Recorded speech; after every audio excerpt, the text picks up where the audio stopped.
पैगाम दिया है और एक शायर दिया है। जो कुछ सियासी लोग जो उनको डिस्टर्ब करते हैं, कुछ चुनिंदा ही लोग हैं जो परेशान करते हैं, उनके लिए मैं एक शायरी कहना चाहता हूँ।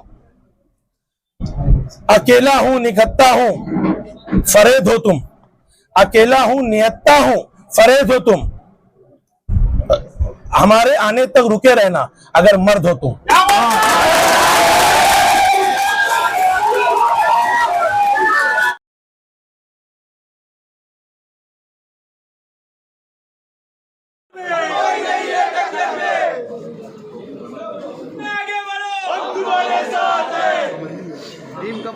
क्या कहना चाहेंगे आज के समर्थन से, आप कितने खुश हैं और क्या कहना चाहेंगे? अस्सलाम वालेकुम। पहले तो सभी पत्रकार भाइयों का मैं बहुत बहुत शुक्रिया अदा करना चाहता हूं कि आप लोग हमारे बुलावे पे यहाँ पे आए और अपना कीमती वक्त दिया। और मैं आप लोग का इसलिए भी शुक्रिया अदा करना चाहता हूं कि पूरे इलेक्शन कैंपेन में आप लोगों ने जिस तरह से हमारा साथ दिया, हम लोग की जो लड़ाई है, सच्चाई के साथ लड़ाई जो हम लोग कर रहे हैं, उसमें आपने एकदम दिल खोलकर साफ दिल से हमारा साथ दिया। जो चीजें जमीन पे थी वो बताई। मैं शुक्रिया अदा करना चाहता हूँ मेरे बड़े भाई खालिद गुड्डू भाई, अमोल कामले साहब, शेरू मेरा छोटा भाई और सभी लोगों का, जितने भी लोग यहाँ पदाधिकारी मौजूद हैं, उनका शुक्रिया अदा करना चाहता हूँ कि आपने मेरा समर्थन दिया और मुझे एक नई ताकत दी समाज के अनासिर लोग से लड़ने के लिए, बुराई से लड़ने के लिए। जो लोग बीजेपी का साथ दे रहे हैं, बीजेपी को जिताने के लिए जो लोग साथ दे, उनके खिलाफ लड़ाई में हम मेरी मदद की, उसकी सभी लोगों का मैं बहुत बहुत शुक्रिया अदा करना चाहता हूं। और उम्मीद करता हूं कि आप सभी लोगों की मदद से, गुड्डू भाई की मदद से इंशाअल्लाह हम लोग ये इलेक्शन जीत रहे हैं। हमारे हौसले बहुत बुलंद है। हम लोग जमीन पे काम करके आए हैं, सिर्फ एबी फॉर्म लेकर नहीं आए। समाज को लूटने वाले और समाज से सारी चीजें लेने वाले, शहर को लूटने वाले लोग आज एबी फॉर्म लेकर इलेक्शन लड़ने आए। इनको जरा भी शहर की फिक्र नहीं, ना तो ये हालात नहीं होते। सबसे पहले शुक्रिया अदा करना चाहता हूं कि आपने हमारे एक बोलने पे आप सभी लोग हमारे साथ हैं। आज मेरे भाई के नहीं रहने की वजह से आप लोगों ने, जो पहले भी मेरे भाई के साथ में आप लोगों ने हर तरीके से एकता हो के भाईचारगी दिखा के मेरे भाई के साथ में आप लोग मीडिया ने हर वक्त अपना साथ दिया। आज मुझे यकीन है कि आप सब भी मुझे भी अपना छोटा भाई मानते हुए मेरा भी हमेशा साथ देंगे जब तक मेरा भाई नहीं है। और आज जो समर्थन देने के लिए हम लोग ने आपको बुलाया और ये जो प्रोग्राम दिया है, आज भिवंडी शहर के अंदर 50% मुस्लिम वोटर कंफ्यूज है कि किस तरफ जाए, किसको वोट दें, किसका फैसला आता है। आज मुझे काफी 15 दिनों से कॉल आ रहा है, गुड्डू भाई ने क्या विचार किया, क्या फैसला किया, गुड्डू भाई के ने जो फैसला करेंगे हम उनके साथ है। जिस तरीके से और भी कैंडिडेट यहाँ वहाँ घूम रहे, तो मैंने उन्हें जवाब दिया कि मेरे हिसाब से कैंडिडेट तो फिलहाल वक्त एक ही नजर आता है, और 3 जो है, जो पिछले आज के 6 महीना पहले लोकसभा चुनाव में वो तीनों कैंडिडेट जो आज मुस्लिम, उसमें से तीनों आज इतनी जरूरत पड़ गई मुसलमान का वोट सभी को आज जरूरत पड़ रही है, चाहे वो बीजेपी हो, कांग्रेस हो और चाहे टीवी हो। आज उन सबको देखेंगे, 6 महीना पहले उन सब तीनों ने लोकसभा चुनाव में अपने कंधे के ऊपर बीजेपी का गमछा लगा के कपिल पाटिल को जिताने का काम किया था। और उन सभी को देखते हुए आज हमारी जो लड़ाई है वो सिर्फ और सिर्फ बीजेपी और आरएसएस को हराने की तैयारी है। और हमने हर चीज को फैसला देखते हुए समझा कि आज हमारे बड़े भाई एक रियाज भाई जो है, जो इस शहर के अंदर ग्राउंड लेवल पे काम कर रहे हैं, गरीबों को गरीब समझ रहे हैं, लोगों को अपना समझ रहे हैं। इस तरीके से हमने आज मेरे गुड्डू भाई ने ये फैसला किया कि हमको रियाज भाई के साथ, अपने बड़े भाई के साथ जाना है, इसलिए हम ये समर्थन दे रहे हैं पूरी टीम और ताकत के साथ। जी बोलिए। लेट इस वजह से फैसला कर रहे हैं कि जिस तरीके का शहर का माहौल था, हम देख रहे थे कभी ऊपर चढ़ रहा है, कभी नीचे चढ़ रहा है, कभी कोई पैसे के नाम पे शहर के पुटारियों को खरीद के हवा बना रहे हैं कि ये जीत रहा है, वो बीजेपी को हरा रहा है। अब हम समझ गए कि तीनों बीजेपी एक है और रियाज भाई एक है, मुसलमान कैंडिडेट सिर्फ और सिर्फ एक है। ये मैं आपको ये पूरे भिवंडी के आवाम को बता देना चाहता हूँ, मुसलमान भिवंडी वेस्ट में कैंडिडेट सिर्फ और सिर्फ रियाज भाई है, जिनको हम सब मुसलमान को एक तरफ होकर जिताना है। और ये तीनों बीजेपी है, एक टीवी है, एक कांग्रेस है। कांग्रेस का काम है टीवी बंद करना, बीजेपी का फोटो बंद, ये तीनों एक तरफ है, इनको खत्म करिए, रियाज भाई का साथ दीजिए। अकेला हूं निहत्ता हूं फरेद हो तुम, अकेला हूं निहत्ता हूं फरेद हो तुम, हमारे आने तक रुके रहना अगर मर्द हो तुम।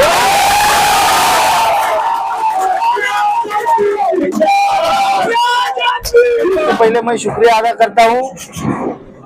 आज खालिद गुड्डू साहब के बंगले पर यह प्रेस कॉन्फ्रेंस का आयोजन किया गया था और एक मैसेज आपको देने पर आप यहाँ पर आए, इसलिए मैं आप सभी का सबसे पहले तहे दिल से शुक्रिया अदा करता हूँ। आप सभी को मालूम है कि महाराष्ट्र में विधानसभा के चुनाव शुरू हो चुके हैं और चुनाव का आखिरी चरण पे एकदम चुनाव आ चुके हैं। 2 दिन बाद पोलिंग होने वाली है और 23 तारीख को उसके नतीजे आने वाले हैं। हम जिस विधानसभा क्षेत्र में बैठे 136 पश्चिम विधानसभा भिवंडी, इस भिवंडी पश्चिम विधानसभा क्षेत्र से 2019 में हमारे भाई MIM के सदर मोहम्मद खालिद गुड्डू जनाब ने यहाँ से चुनाव लड़ा था निर्दलीय, और उनको MIM पार्टी का समर्थन मिला था। और समर्थन मिलने के बाद जिस अंदाज से खालिद गुड्डू साहब ने ये चुनाव लड़ा था, तो शहर में कहीं ना कहीं भारतीय जनता पार्टी के पसीने छूटे थे। ये आप सबने भी देखा कि 2 राउंड में हम उनसे आगे चले थे और शहर के लोगों ने आप लोगों के सहयोग से, आशीर्वाद से 44,000 के आसपास हमको वोट मिले थे। ये 44,000 वोट मिलने के बाद दुश्मन के भारतीय जनता पार्टी के खेमे में बौखलाहट हुई, कांग्रेस राष्ट्रवादी के खाते में बौखलाहट हुई कि आने वाले कॉरपोरेशन के चुनाव के ताल्लुक से यहाँ पर जो है खालिद गुड्डू का पकड़ा भारी होने वाला है। इसलिए सियासी साजिश रची गई और इस साजिश के तहत उन्होंने उनके ऊपर अलग अलग मुकदमे दर्ज किए गए और उन मुकदमों के ताल्लुक से उनको पिछले 4 साल 3 महीने से वो जेल के सलाखों के पीछे है। मगर जेल में होने के बावजूद भी MIM पार्टी के लिए उन्होंने काम किया। 2 बड़ी रैलियां की, एक बड़ा जलसा धोबी तालाब स्टेडियम पर किया। हम इस कोशिश में थे कि कुछ भी हो कि MIM का टिकट जो है खालिद गुड्डू साहब को दिया जाए, क्योंकि वो उसके हकदार है। जेल में उनका एक बड़ा भाई इंतकाल हो गया, उनके हाथ में उनका भाई मर गया और ये सारी कुर्बानियां पार्टी के लिए उन्होंने दी। उनकी बीवी बेवा हुई, बच्चे यतीम हो गए बबलू भाई के, और आज 4.5 साल तकरीबन होने हैं गुड्डू भाई जेल की सलाखों के पीछे। मगर मजलिस से उनकी मोहब्बत कम नहीं हुई। उनको अलग अलग पार्टियों से बुलाया गया मगर वो नहीं गए। उन्होंने कहा कि मैं साथ नहीं छोड़ूंगा, मैं इसी पार्टी में रहूंगा। बावजूद इसके जब चुनाव का ऐलान हुआ तो खालिद गुड्डू साहब को टिकट नहीं दिया गया। इस बात का हमको मलाल नहीं हुआ, मगर दिल में थोड़ी सी तकलीफ हुई कि क्योंकि सारा शहर ये जानता था अगर इस बार खालिद गुड्डू चुनाव लड़ता है तो निश्चित रूप पर जीत दायर करेगा। बावजूद इसके उनको टिकट नहीं दिया गया। हमने कहा कि अगर आपको टिकट देना ही है तो यहाँ के किसी लोकल नुमाइंदे को दीजिए, क्योंकि बाहर के किसी भी कैंडिडेट को भिवंडी की जनता एक्सेप्ट नहीं करेगी। बावजूद इसके पार्टी ने अपना फैसला लिया। हम पार्टी के फैसले की इज्जत करते हैं, मगर अभी भिवंडी शहर के अंदर जिस तरह से पश्चिम विधानसभा के अंदर हो या पूर्व विधानसभा के अंदर हो, दोनों तरफ सियासी घमासान, जो भारतीय जनता पार्टी 10 साल से सरकार में है, वो पहले 15 लाख के वादे किए, अच्छे दिन के वादे किए, हर घर में नल में जल, 100 स्मार्ट सिटी का जिसमें भिवंडी का भी जिक्र था, मगर कोई भी वादा इनका सफल नहीं हुआ। 2 करोड़ नौकरियों की बात की, मगर फिर भी उनका कोई भी वादा यहाँ पर नहीं हुआ। मोदी जी की तरह वो भी सारे जुमले निकले। और इन जुमलों को आज हम भिवंडी शहर में जब देखते हैं कि खड्डों की परिस्थिति, पानी की परिस्थिति, रास्तों के हालात इस तरह से बद से बदतर है, नौकरियां नहीं है, तो इस सिचुएशन के अंदर भी फिर अभी उन लोगों का नया नारा निकला है, 15 लाख से सीधा 1500 रुपए पे आ गए। और वो लाडली बहन के आगे उनके पास जो 3 महीने से खाली वो योजना चल रही है, लाडली बहन के नाम पर वो लोग वोट मांग रहे। बाकी पिछले 10 साल का ना कोई विकास की बात कर रहे, ना किसी एजेंडे की बात कर रहे। भिवंडी शहर में देश, देव और धर्म के नाम से इन्होंने वोट मांगने का काम शुरू किया है, क्योंकि दिखाने के लिए कुछ नहीं है। मगर आज भिवंडी शहर के अंदर विधानसभा के ताल्लुक से हमने एक अहम फैसला किया। हमने देखा कि भारतीय जनता पार्टी को जिताने के लिए कुछ लोग बहुत ज्यादा मेहनत कर रहे हैं, और हम जो है, हमारे साथ जो रियाज आजमी साहब, रियाज शेख साहब बैठे हैं, ये समाजवादी पार्टी से खड़े हैं। इन्होंने कहा कि मैं बुनियादी चीजों पे काम करूंगा, जैसे रोड है, पानी है, सड़क है, शिक्षा है, एजुकेशन है। और एक तरफ देश धर्म और हिंदू मुस्लिम के नाम पर जो वोट मांगे जा रहे हैं, ये लोगों को बांटने का काम किया जा रहा है। हम इसके खिलाफ में हैं। हम ये चाहते हैं कि जो काम जनता का है, वो जनता के काम पर जो मिसाइल पे काम करे, उस आदमी का हम समर्थन करें। और खालिद गुड्डू साहब ने हमसे कहा, मुझसे उनकी बात हुई, उन्होंने कहा कि कौन भारतीय जनता पार्टी को हरा सकता है, तो मैंने कहा कि रियाज आजमी साहब निश्चित तौर पर भारतीय जनता पार्टी को मात दे सकते हैं। और दूसरी बात, यहाँ के जो उलमा है, मौलानाज है, उन्होंने भी ये कहा कि रियाज आजमी साहब का समर्थन किया, जैसे कि MDF ने समर्थन किया है। उसके बाद सज्जाद नोमानी साहब जो बड़े मौलाना है, उन्होंने भी कहा है। तो खालिद गुड्डू साहब ने सबसे पहले तो जब फॉर्म भरा था 29 तारीख को, तो लोगों ने ये कहा कि ये वोट काटने के लिए खड़े हैं। और जब उन्होंने अपना पर्चा वापस लिया, तो ये जो लोग कह रहे थे, उसमें कुछ लोग थे जो न्यूज चैनल पे भी ये बोल रहे थे कि इन्होंने दूसरे का वोट, उनके मुंह पर एक तमाचा दिया। उन्होंने अपना फॉर्म कौम और मिल्लत के लिए वापस ले लिया। उन्होंने कहा कि मैं भारतीय जनता पार्टी को जिताने वाला कोई भी काम नहीं करूंगा, मैं भारतीय जनता पार्टी के खिलाफ में लड़ूंगा और मैं उनको हराने के लिए जो शख्स सक्षम है उसको मैं समर्थन दूंगा। तो सज्जाद नोमानी साहब जो मौलाना है, MDF है, यहाँ के जो उलमा है, वहां पर सब तरह से रियाज आजमी साहब का समर्थन किया जा रहा है। और वक्त की नजाकत यही है कि हमको भी उनके साथ में खड़े होना है और यहाँ के बुनियादी जो चीजें हैं उनके ऊपर काम करने के लिए एक होना है। इसलिए आज मैं जनरल सेक्रेटरी एडवोकेट अमोल कामले, साथ ही साथ गुड्डू भाई के छोटे भाई युवा नेता शेरू शेख साहब है, यहाँ पर ताहिर भाई है, हमारे प्रवक्ता है, अनवर भाई है, निसार मास्टर है और दीगर लोग हैं, सिराज भाई है। ये सारे लोगों ने फैसला किया है कि हम साइकिल का समर्थन करेंगे और रियाज शेख साहब को और रियाज आजमी साहब को समर्थन करेंगे और पूरे तन मन धन से उनको जिताने के लिए पूरा प्रयास करेंगे। और साथ ही साथ ईस्ट में जिस तरह से रईस शेख साहब ने काम किया है, स्कूल बनाई है, सड़कें बनाई है और विकास के काम किए हैं, वो भी आज विकास के काम के ऊपर अपना वोट मांग रहे हैं। ईस्ट में हम रईस शेख साहब का भी समर्थन खुले दिल से करते हैं।